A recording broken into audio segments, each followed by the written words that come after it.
Hey guys, doing a short video here today on some modifications I'm making to my Farmer's M8 Logosol sawmill. And one of the things I've been searching for is the perfect log clamp. It comes with these that slip over this log support, and they're pretty good. Also comes with these that you screw in here, and that goes in there like that. And you know, that holds the log pretty well, and it's pretty low profile so that you can cut this log down to size with your chainsaw without worrying about hitting it. So that's goodness. But with some big logs like this, I find that these don't always, you know, whether you do it this way, do the two tongs. I've even tried it with both of these hooked up here. I drilled another hole out here, so there's a hole on both sides so that you could run two of these. I tried that, and just sometimes it's lacking in strength and to hold that log steady.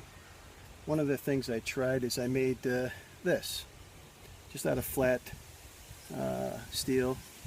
And I tried to cut a curve and put some teeth in it, and then I would screw it to this and it goes in.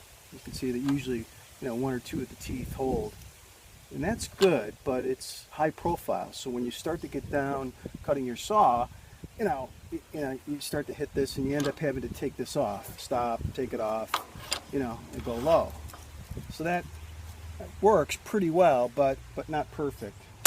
The other thing I did is I made this. I took a piece of 5/8 shaft and tipped it out, ground it down, and welded it to a piece of square stock, drilled some holes, and with this I was able to put it in here.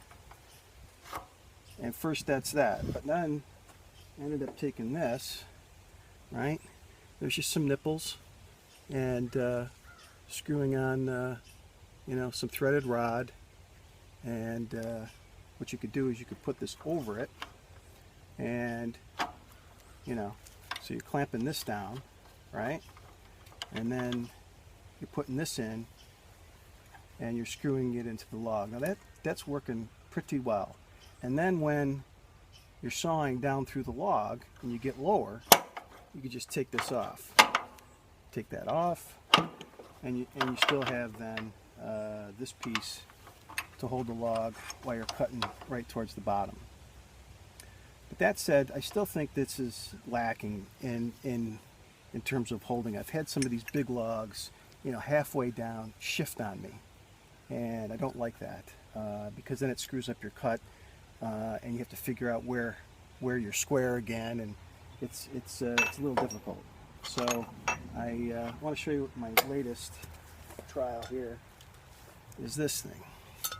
So this is an 1.5 inch piece of square tubing, 1/8 inch thick, and this is about a 2 inch by 3/16 piece of plate, and I've drilled some holes here, welded this plate to this, and then I drilled the holes through all the way through this so that this is holding it.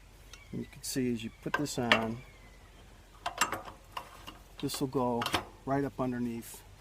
You clamp it down on the arm, and then you can drill some lag bolts in here, just some small lag bolts.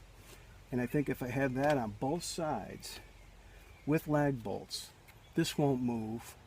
I won't have to be tinkering around with this while I'm cutting, and I can cut this log all the way down, just regular straight cuts through to almost to where I would normally cut it out for waste anyway.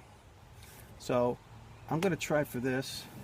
I think this is going to really hold it down the most. The other thing that I was having trouble with is these logs would slide sometimes, even with some of these clamps, and with some lag bolts in here, 1 or 2 lag bolts on both sides, I don't think it's going to move at all. So that's it. Just wanted to share with you. Listen guys, thanks for watching, and if you've enjoyed this video, please like or subscribe, and we'll be back again soon. Take care.